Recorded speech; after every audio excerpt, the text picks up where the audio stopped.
أعوذ بالله من الشيطان الرجيم. بسم الله الرحمن الرحيم.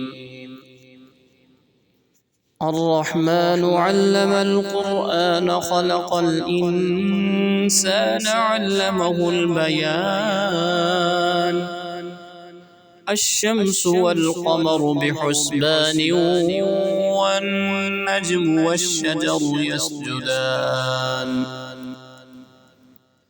والسماء رفعها ووضع الميزان ألا تطغوا في الميزان وأقيموا الوزن بالقسط ولا تخسروا الميزان والأرض وضعها للأنام فيها فاكهة والنخل ذات الأكمام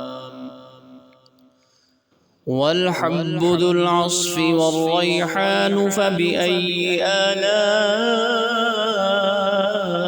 ربكما تكذبان خلق الإنسان من صلصال كالفخار وخلق الجان من مارج من نار فبأي آلاء ربكما تكذبان رب المشرقين ورب المغربين فبأي آلاء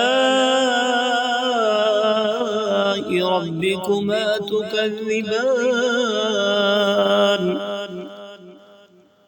مرج البحرين يلتقيان بينهما برزخ لا يبغيان فبأي آلاء ربكما تكذبان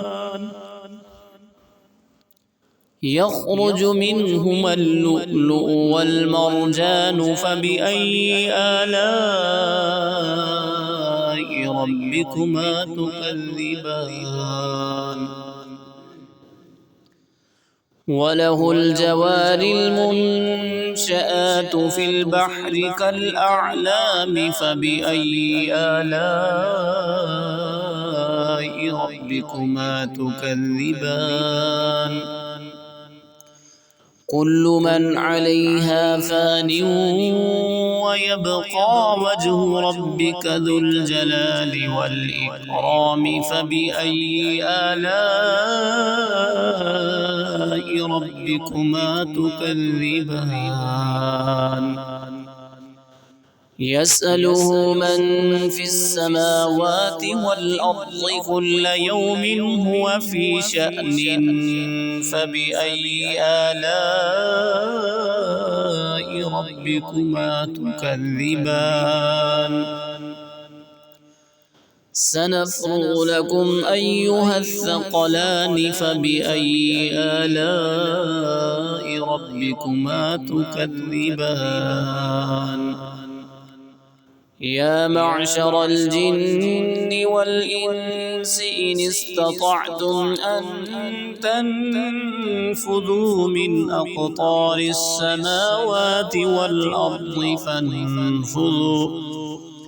فانفذوا لا تنفذون إلا بسلطان فبأي آلاء ربكما تكذبان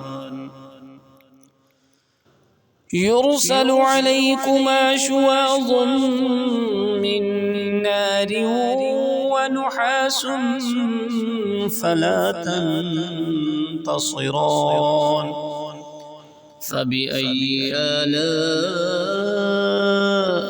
ربكما تكذبان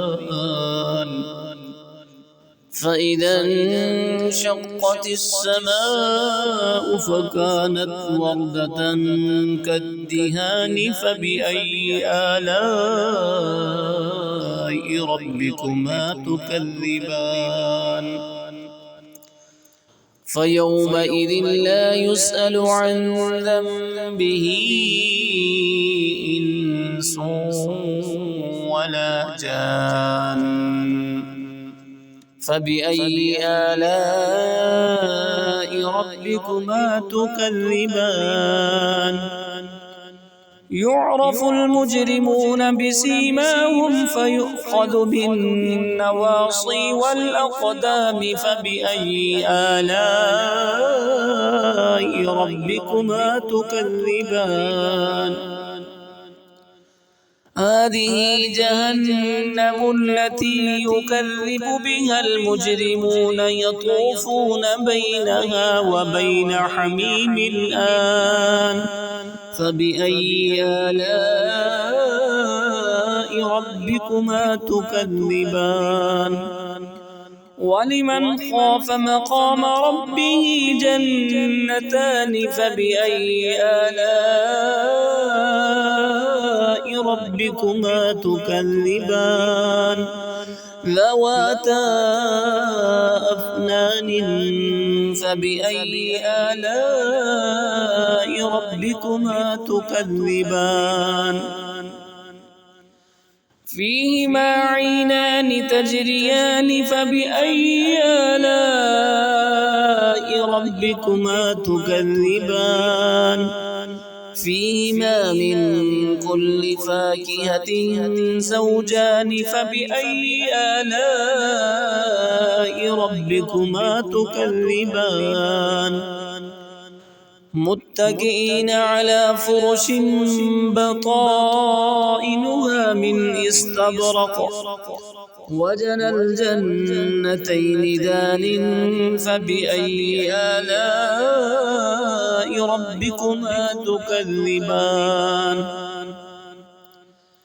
فيهن قاصرات الطرف لم يطمثهن إنس قبلهم ولا جان. فبأي آلاء ربكما تكذبان؟ كأنهن الياقوت والمرجان. فبأي آلاء ربكما تكذبان؟ هل جزاء الإحسان إلا الإحسان؟ فبأي آلاء ربكما تكذبان؟